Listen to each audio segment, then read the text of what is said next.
पालघर जिल्ह्यात गौण खनिज माफियांकडून निसर्गाचा ऱ्हास होताना देखील वन विभागाचे पूर्णपणे दुर्लक्ष होताना दिसते। पालघर जिल्हा हा सागरी, डोंगरी आणि नागरी विभागात विभागलेला असून सध्या इथे bullet train, Mumbai Baroda expressway आणि वाढवण बंदर यांसारख्या मोठ्या प्रकल्पांसाठी जोरदार कामाची तयारी सुरू आहे। मात्र या प्रकल्पांच्या कामासाठी मोठ्या प्रमाणावर माती आणि मुरुमचे अनधिकृत उत्खनन सुरू असून हे उत्खनन होत असताना साग, खैर, ऐन अशी मौल्यवान नैसर्गिक संपत्ती नष्ट होताना देखील वन विभागाची कोणतीही परवानगी न घेता वृक्षतोड मोठ्या प्रमाणात झाली आहे। आपण या बातमीच्या माध्यमातून पहा, ही वृक्षतोड किती झाडे लावून पूर्ण करणार असा प्रश्न निर्माण झालाय। विकास करा, पण तो शाश्वत विकास झाला पाहिजे। त्यामुळे जिल्ह्यातील निसर्गाचा मोठा ऱ्हास होतोय। विकास होत असताना मात्र पर्यावरणाचा ऱ्हास होऊ नये म्हणून शासनाने अनेक उपाययोजना असताना देखील वन विभागाचे मात्र याकडे आर्थिक हितसंबंध असल्यामुळे दुर्लक्ष होताना दिसते।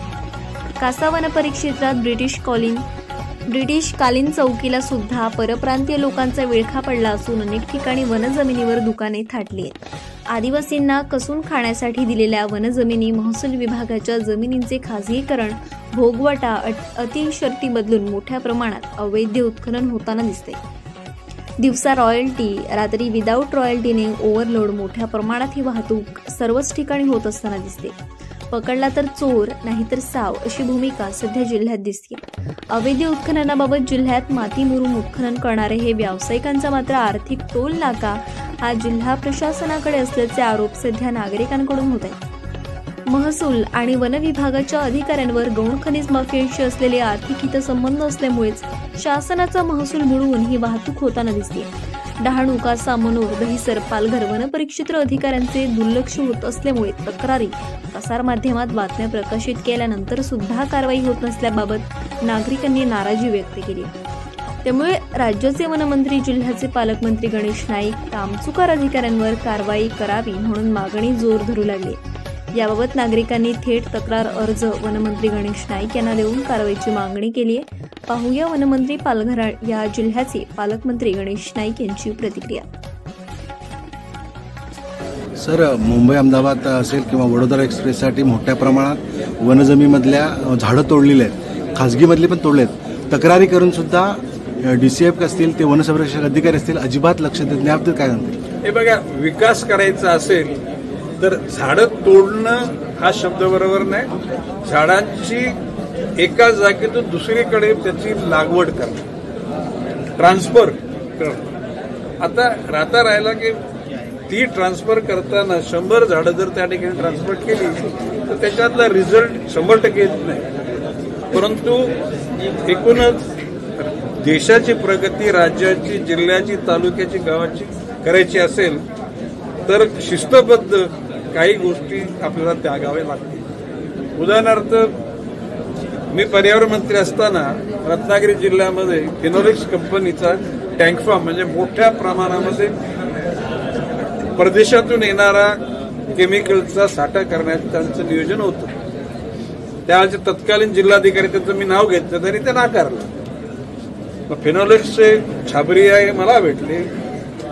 मी माननीय जिल्हाधिकाऱ्यांना बोललो की बाब अशी की आता तुमच्या निर्णयाला मी वरून करू शकतो आणि निर्णय देऊ शकतो, परंतु मी तुम्हाला समजावून सांगतो की तुम्हीच तुमच्या पातळीवर जर कदाचित जरी टाकी फुटली तर त्या टाकीतलं केमिकल कुठेतरी एका पॉन्डमध्ये जमा होईल, त्याच्यातला एकही थेंब समुद्रात जाणार नाही। अशा प्रकारच्या अटी शर्ती सहित तुम्ही त्यांना परवानगी द्या। मग त्याला जिल्हाधिकाऱ्यांच्या लक्षात आलं की देशाच्या शेवटी औद्योगिकीकरण ही देशाची गरज आहे। औद्योगिकीकरण नसेल तर त्या ठिकाणी देश प्रगतीच करू शकणार। आणि मी समजावून सांगितल्यानंतर त्यांना ती गोष्ट लक्षात आली। अशाच प्रकारची पर्यावरणाचा ऱ्हास होईल या नावाखाली जर कुठल्याही गोष्टीला जर आपण विरोध करत गेलो ते पण बरोबर। एकूणच त्यामध्ये ज्यांच्या जागेवर प्रकल्प उभा राहतो त्यांचं पुनर्वसन, त्यांच्या मुलाबाळांचं शिक्षण, त्यांचं आरोग्य, त्यांचा उद्योग हे अबाधित राहिलं पाहिजे। आणि किंबहुना उद्योग वगैरे नोकऱ्या नसतील त्या ठिकाणी नोकऱ्या तयार केल्या पाहिजेत। आणि अशा प्रकारचे म्हणजे पहिले पुनर्वसन, नंतर मग धरण, अशा प्रकारचे ब्रीदवाक्य होते। आता एकूण या पालघर जिल्ह्यामध्ये ज्या काही प्रगती होतात आता, म्हणजे विरार अलिबाग कॉरिडॉर जातोय, बुलेट ट्रेन येते. आता शेवटी ह्या आपल्या देशाला जगाच्या स्पर्धेमध्ये न्यायचं असेल तर आपल्याला काही गोष्टी सहन कराव्या लागतील, परंतु ज्यांनी सहन केले ते असे उपेक्षित राहणार नाहीत याची दक्षता लोकप्रतिनिधी घेतील. आणि माझ्यासारखा या राज्याचा एक सिनियर मंत्री, म्हणजे आजच्या मंत्रिमंडळामध्ये माझ्या सिनियरिटीचा कोणी मंत्री नाही वयाचा, आणि म्हणून मी निश्चितपणे सांगतो की ज्या ज्या गोष्टी जनतेच्या त्रासाच्या असतील त्या दूर करण्याकरता त्या ठिकाणी जनतेची बाजू मंत्रिमंडळाला मांडणार आणि त्या जनतेला न्याय देण्याचा दुसरा प्रयत्न नाही करणार, न्याय देणार. ओके. हिंदी में, क्योंकि मोबाइल भी डिजिटल में आता है, अधिकारी कुछ करते नहीं, तो हमें ऐसा शंका पैदा होता कि जो फॉरेस्ट के अधिकारी हैं वो मिली भगत से ये गैर कानूनी तरीके से खदान चालू है. देखिए, बात ऐसी है कि जब तक कोई चीज गलत हो रही है वो निगाह में नहीं डाला जाता तब तक उस पर कोई कार्रवाई नहीं करेगा. अभी आप बोल रहे हैं, मैं बोल रहा हूं कि कोई भी गैर कानूनी खजान चलती होगी, एक राज्य का मंत्री के तौर पे एमएलए होता है ना, वो कोई उस विधानसभा का नहीं होता, पूरे राज्य का आमदार होता है.